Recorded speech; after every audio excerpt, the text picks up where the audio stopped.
3វិធីងាយៗធ្វើឲ្យជីវិតរីករាយច្រើនជាងមុនទី1រៀនទម្លាក់ការប្រកាន់ទី2រៀនឲ្យអភ័យទី3រៀនបណ្ដោះការដឹងគុណមែនតើតែកាលណាយើងប្រកាន់ច្រើនពេកជីវិតយើងអត់សុខទេប៉ះមិនបានទើសគ្រប់រឿងទាំងអស់នៅពេលដែលយើងទើសគ្រប់រឿងទាំងអស់ធ្វើឲ្យជីវិតរបស់យើងអត់មានពេលសម្រាប់ឲ្យអត់សុខទេចំណុចទី2នៅពេលដែលយើងឲ្យអភ័យចំពោះនរណាម្នាក់មានន័យថាយើងក៏ឲ្យអភ័យចំពោះខ្លួនឯង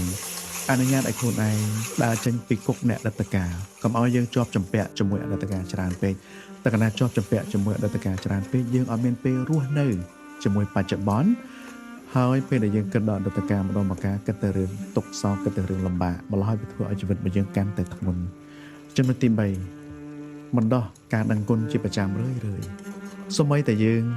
អរគុណខ្លួនឯងធ្វើការដឹងគុណចំពោះខ្លួនឯងក៏ដោយក៏មានន័យថាយើងបើកចិត្តបណ្ដោះធម៌ពលសម្រាប់ខ្លួនឯងរៀនអរគុណក្រុមគ្រួសារអរគុណក្រុមការងារនិងមនុស្សជុំវិញខ្លួនមិនចាំនិយាយច្រើនទេសូម្បីតែនិយាយពាក្យថាអរគុណដែលបានជួយអរគុណជារឿយមានន័យថានៅពេលដែលយើងអរគុណហើយយើងរៀន appreciate រៀនរីករាយជាមួយអ្វីដែលខ្លួនកំពុងតែមាន